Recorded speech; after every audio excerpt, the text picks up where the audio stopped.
मेरे चैनल के दर्शक देख रहे हैं भारत का नक्शा।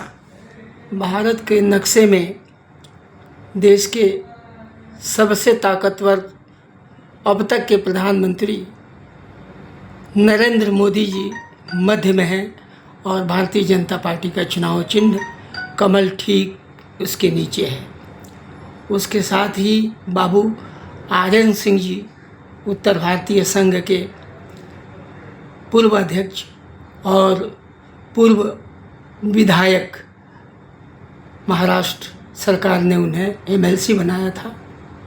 इसके साथ ही सम्मान चिन्ह आप हमारे कैमरे में देख रहे हैं, बहुत सारे अवार्ड मिले हुए हैं। नरेंद्र मोदी जी हैं और इनके साथ तमाम कई अमित शाह और फडणवीस यहाँ तस्वीर में है। ये कार्यालय भारतीय जनता पार्टी मुंबई के उपाध्यक्ष अमरजीत सिंह जी का है, कालीना में है। मैं आज अपने साथ कैमरे में उनके साथ मैं चलता हूं और कुछ चंद सवालात उनके साथ मैं करूंगा। मेरे चैनल के दर्शक हमारे चैनल पर बने रहें।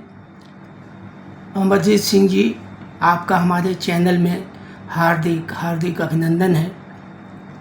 मैं आपसे जानना चाहता हूं कि महाराष्ट्र की सरकार कैसे चल रही है। 3 लोगों की मिलीजुली सरकार है। विरोधी पक्ष के लोग कुछ सरकार के बारे में समय समय पर टिप्पणियां करते रहते हैं। मैं समझता हूं कि आप अपने वक्तव्य में उनका खंडन भी करेंगे और सरकार के इस समय के वर्तमान कार्यकलाप पर प्रकाश डालेंगे।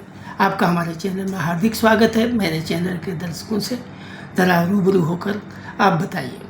सबसे पहले मैं आपके चैनल को हार्दिक बधाई देता हूं और धन्यवाद भी देता हूं कि आज आपके चैनल ने आपने समय निकाल के और मेरा इंटरव्यू जो कर रहे हैं, इसके लिए मैं हमेशा आपका कृतज्ञ रहूँगा। देवेंद्र जी का एक कुशल नेतृत्व महाराष्ट्र में सरकार को एक नई दिशा देता है और महाराष्ट्र की प्रगति समृद्धि देवेंद्र जी के नेतृत्व में निश्चित ही दिखाई देती है। जहां तक 3 पार्टियों की या मित्र दलों की सरकार का सवाल है, सब में देवेंद्र जी के कुशल नेतृत्व से समन्वय इतना बढ़िया चल रहा है कि किसी तरीके का कोई मनभेद नहीं है या मतभेद नहीं है। विरोधियों का काम है टीका टिप्पणी करना। जनता मुंबई की जानती है, महाराष्ट्र के लोग जानते हैं, सरकार गरीबों के लिए काम कर रही, सरकार किसानों के लिए काम कर रही, सरकार मजदूरों के लिए काम कर रही, ये सरकार दलितों के लिए काम कर रही, ये सरकार अल्पसंख्यकों के लिए काम कर रही, जो मुंबईकर हैं उनके लिए भी ये सरकार काम कर रही। इस सरकार में सबका साथ और सबका विकास का जो फार्मूला मोदी जी ने बताया है, उस फार्मूले पे ये सरकार काम करने वाली है।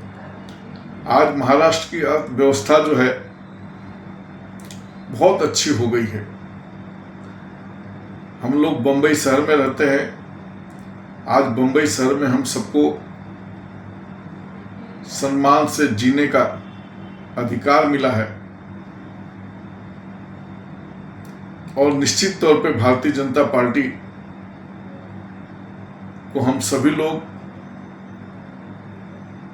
धन्यवाद करेंगे और इस संगठन को आगे बढ़ाने का हमेशा प्रयास करेंगे और सरकार ये ऐसे ही सतत आगे और अच्छा काम करेगी, ऐसी मैं अपनी हार्दिक बधाई देता हूं और शुभेच्छा देता हूं। आप इस समय जो वर्तमान में वक्फ बोर्ड की संपत्ति के बारे में केंद्र सरकार ने जो संसद में बिल पास किया है, संशोधन किया है, उस पर आपकी क्या प्रतिक्रिया है, क्या राय है आपकी? वक्फ बोर्ड जो बनाया गया है उसमें गरीब मुसलमानों का निश्चित तौर पर फायदा होगा। जो पश्मीना मुसलमान हैं और पहले कांग्रेस की सरकार में जब ये कानून लाया गया था तो उस पे जो बड़े मुसलमान जमाती के लोग थे वो उस पे काबिज होके उनकी जमीनों का सौदाबाजारी करते थे, उनकी जमीनों को अपने कब्जे में लेके व्यापार करते थे, भाड़ा खाते थे। इतना पैसा आना चाहिए था लेकिन पेपरों में बहुत कम पैसा दिखाया जाता था, जिससे उस जमाती के मुसलमान समाज के जो गरीब तबके के लोग हैं उनका कोई फायदा नहीं होता था। जी। मोदी जी के कुशल नेतृत्व में पार्लियामेंट में ये जो बिल पास हुआ, इससे आम मुसलमानों का फायदा होगा और विश्व के बाकी सभी देशों में ऐसी प्रथा है कि वहां पे भी वक्फ बोर्ड जो है उसके लिए सारा क्रियाकलाप देख रेख के लिए सरकारी यंत्रणा की जरूरत होती है। तो यहाँ के मुसलमान जब वक्फ बोर्ड पे सरकार का कंट्रोल आ गया तो पता नहीं क्यों बौखलाने लगे हैं, लेकिन निश्चित तौर पे लॉन्ग रन में इसका गरीब मुसलमानों को बहुत बड़ा फायदा होगा। धन्यवाद, धन्यवाद।